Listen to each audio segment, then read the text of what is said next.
오늘 말씀은 창세기 19장 1절에서 11절 말씀입니다. 저녁 때에 두 천사가 소돔에 이르니 마침 롯이 소돔 성문에 앉아 있다가 그들을 보고 일어나 영접하고 땅에 엎드려 절하며 이르되 내 주여 돌이켜 종의 집으로 들어와 발을 씻고 주무시고 일찍이 일어나 갈 길을 가소서. 그들이 이르되 아니라 우리가 거리에서 밤을 새우리라. 롯이 간청함에 그제서야 돌이켜 그 집으로 들어오는지라. 롯이 그들을 위하여 식탁을 베풀고 무교병을 구우니 그들이 먹으니라.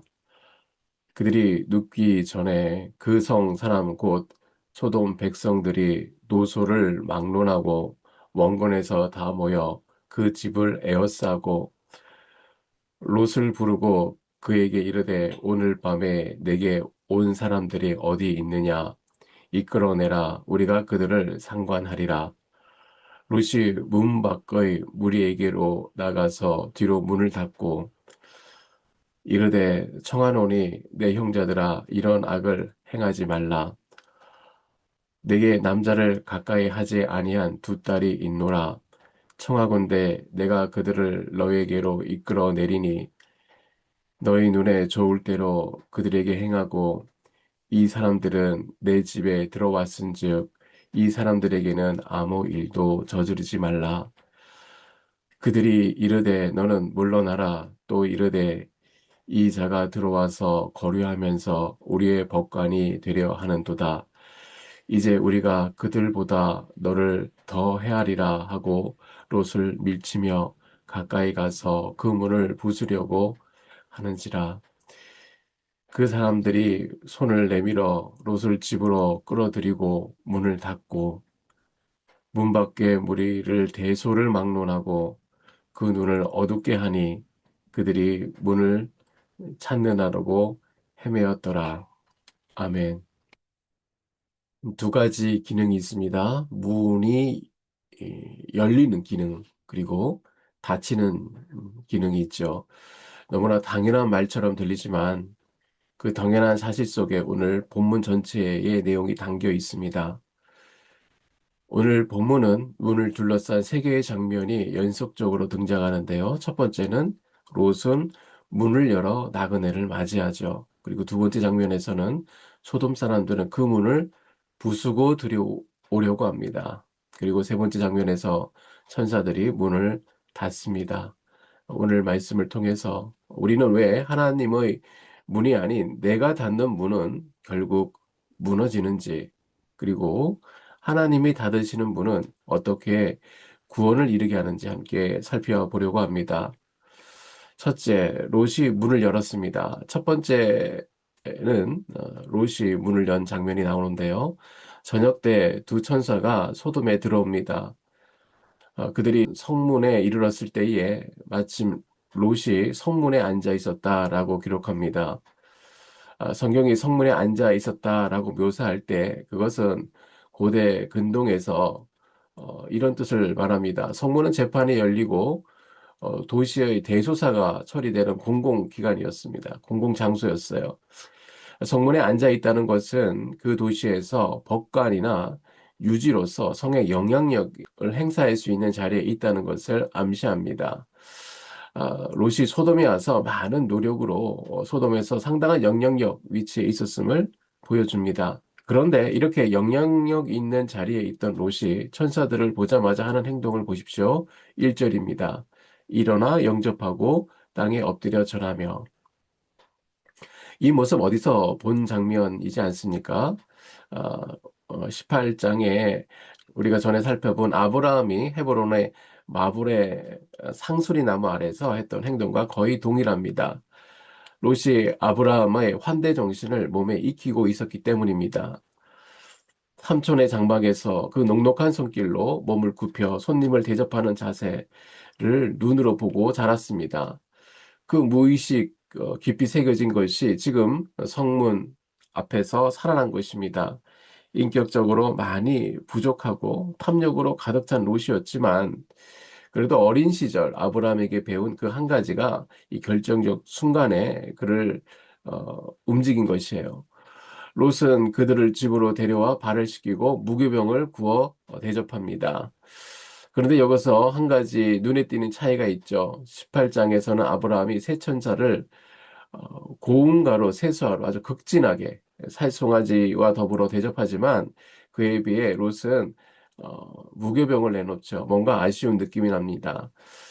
소돔에서 오래 살수록 아브라함에게서 배운 것은 희미해지고 소돔이 가르쳐준 그 각박한 삶이 그 자리를 채워갑니다. 대접의 규모도 대접의 마음도 조금씩 소돔화되어 가는 것을 볼 수 있습니다. 그럼에도 불구하고 롯은 문을 열었어요. 손님을 대접했어요. 그것만으로도 그날 밤 소돔에서 그는 유일한 사람이었습니다.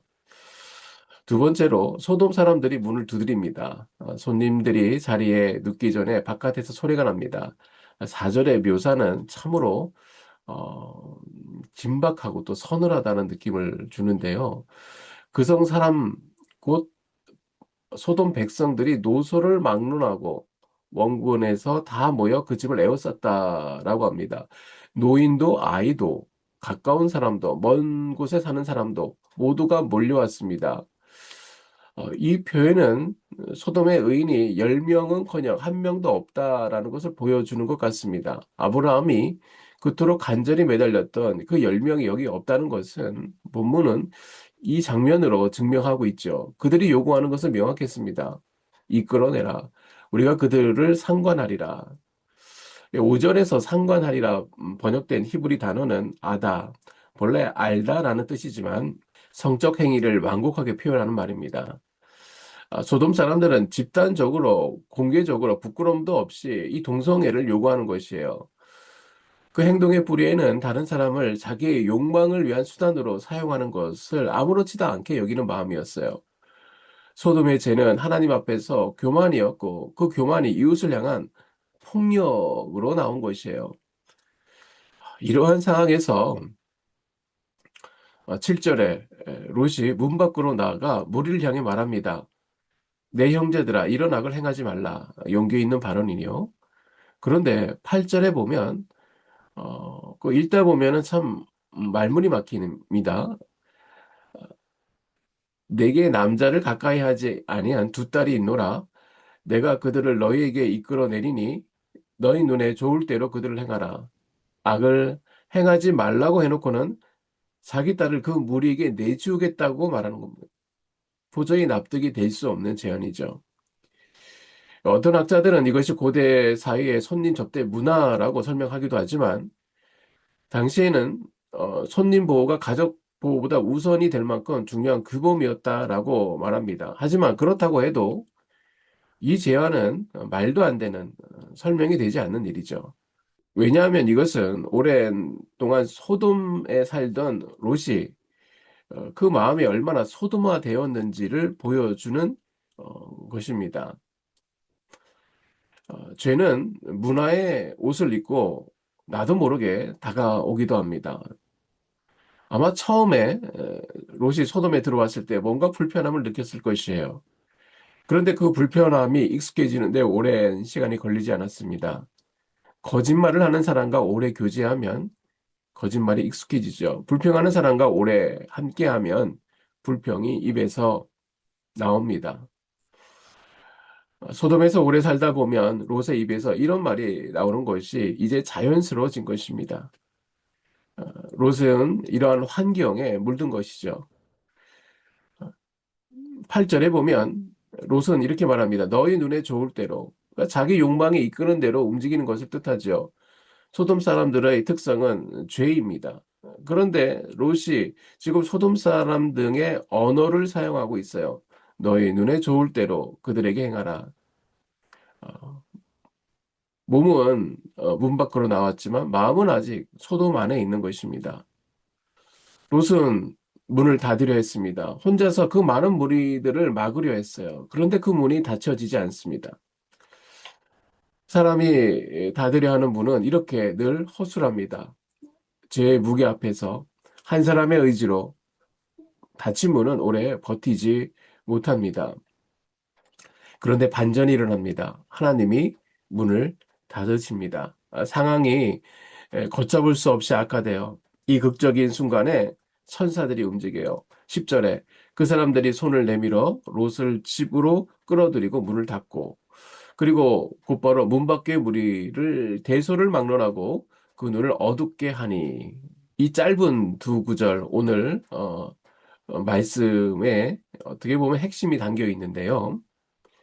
음, 히브리 원문을 보면 천사들이 문을 닫았다고 할 때 쓰인 단어가 사가르라는 단어입니다. 그런데 창세기 전체에서 이 동사가 하나님을 주어로 하여 등장하는 장면이 딱 두 번 있습니다. 바로 오늘 본문인 창세기 19장과 그리고 창세기 7장 16절입니다. 창세기 7장 16절을 기억하십니까? 노아의 방주 이야기입니다. 들어간 곳들은 하나님이 그들을 들여보내시고 문을 닫으니라.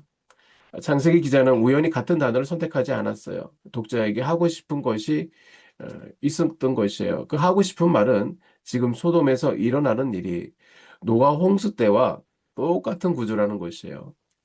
방주 안에 들어온 자는 살고 방주 밖에 남은 자는 심판을 받았습니다. 이 생사의 분기점은 노아의 믿음이나 의가 아니었어요. 하나님이 닫으신 문이었습니다. 그런데 11절에는 한 장면이 더 나오죠. 천사들이 문 밖의 무리를 눈 멀게 합니다. 그런데 그들은 눈이 보이지 않는 와중에서도 계속 문을 찾아 헤맵니다. 눈이 보이지 않으면 포기해야 될 텐데, 눈이 보이지 않으면 지칠 텐데, 그래도 찾습니다. 생각해 보십시오. 눈이 멀었는데 방향도 모르지요. 그런데 죄를 향한 집착은 멈추지 않습니다. 이것이 인간의 본능입니다. 지식으로도, 의지로도, 심지어 눈이 멀어도 죄를 향한 발걸음은 멈추지 않습니다. 이것이 그들의 영적 현실이었어요. 그리고 이 장면에서 중요한 역설이 나오는데요. 처음에 문을 닫은 사람은 롯이었습니다. 손님을 보호하기 위해 자기가 문 밖으로 나가고 뒤에서 문을 닫았죠. 그는 혼자 그 무리를 막으려고 했습니다. 그러나 그 문은 버티지 못했어요. 소돔의 압력에서 한 사람의 의지로 닫힌 문은 무너지고 맙니다. 그때 천사들이 롯을 안으로 끌어들이고 문을 닫습니다. 롯이 손님을 보호하려고 했지만 보호하지 못했죠. 실제로 하나님이 롯을 보호하신 것입니다. 그렇습니다. 우리도 문을 닫으려 할 때가 있습니다. 자녀들을 세상의 죄로부터 지키려는 문, 우리 가정을 흔들림 없이 붙들려는 문, 내 믿음이 흔들리지 않도록 붙잡으려는 문. 어, 나는 그 문 앞에서 롯처럼 혼자 서서 버텨보려고 합니다. 그러나 어느 순간 무너집니다. 그것이 어쩌면 인간의 한계입니다. 인간의 의지로 닫힌 문은 결국 소돔의 무게를 이기지 못하죠. 하지만 하나님이 닫으시는 문은 다릅니다. 노아의 방주 문을 다시 한번 생각해 봅시다. 홍수가 쏟아질 때에 방주 밖에 있던 사람들은 문을 두드렸을 것입니다. 살려달라고 매달렸을 것이에요. 그러나 그 문은 열리지 않았습니다. 왜 그럴까요? 하나님이 닫으셨기 때문입니다. 반대로 방주 안에 있던 노아는 어떻습니까? 그가 문을 붙잡고 있었습니까? 그가 힘으로 문을 지켰습니까? 아닙니다. 하나님이 닫으신 문은 지켰습니다. 여호와께서 그를 들여보내시고 문을 닫으시니라. 하나님이 닫으신 문을 누가 열겠습니까? 오늘 본문은 이렇게 말합니다. 죄악으로 가득한 세상 한가운데서 하나님이 어떻게 자기 백성을 지키시는지를 우리에게 보여주는 이야기입니다. 롯은 탐욕으로 소돔을 선택했고 오래 살면서 소돔화 되었으며 압도적인 악 앞에서 결국 무너졌어요. 그런데도 살아났습니다. 그의 의로움 때문이 아니에요. 하나님이 문을 닫으셨기 때문입니다. 저는 오늘 이 본문을 묵상하면서 이것들이 우리의 이야기이기도 하다라는 생각을 멈출 수가 없었습니다. 우리는 모두 어느 순간 소돔을 선택하죠. 나도 알지 못하게, 나도 모르게 눈에 보기 좋은 곳을 따라 걷기도 하고, 어느 날 돌아다 보면 내가 어디에 있는지 모를 그곳에 서 있습니다. 소돔 사람들의 말이 내 입에서 나오는 것을 나도 모르게 스스로 놀라기도 합니다. 그런 우리들에게 오늘 본문은 말합니다. 하나님은 여전히 문을 닫으신다고 말씀하세요. 노아의 방주문이 닫히던 날, 롯의 집 문이 닫히던 그 밤에 그 문 안에 있던 사람과 밖에 있던 사람의 운명이 갈렸습니다. 하나님은 그 문을 닫으셨습니다. 하나님이 닫으신 그 문은 아무도 열 수가 없습니다. 예수님께서 요한복음 10장 9절에 말씀하십니다. 나는 문이라. 누구든지 나로 말미암아 들어가면 구원을 받으리라. 그 문이 닫히는 어, 문은 누구도 열 수 없습니다. 그분이 여시는 문은 아무도 닫을 수가 없습니다. 지금 이 시간 그 문은 열려 있어요. 롯처럼 부족해도 소돔성에 머물러 있어도 내가 세상에 물들어 있어도 그 문 안으로 들어오는 사람 하나님이 친히 닫아주십니다. 우리가 할 일은 문을 닫는 일이 아니라 롯처럼 그 문 앞에 서서 버티는 것이 아니라 문 안으로 들어오는 것입니다. 그 문이 예수 그리스도입니다. 소돔이 타오를 때, 세상이 흔들릴 때도 그 문 안에 있는 사람은 안전합니다. 오늘 그 문 안으로 들어갑시다. 예수 그리스도, 그 문만으로 만족하고 그 문 안에 거하기를 간절히 소망합니다. 잠시 기도하시겠습니다.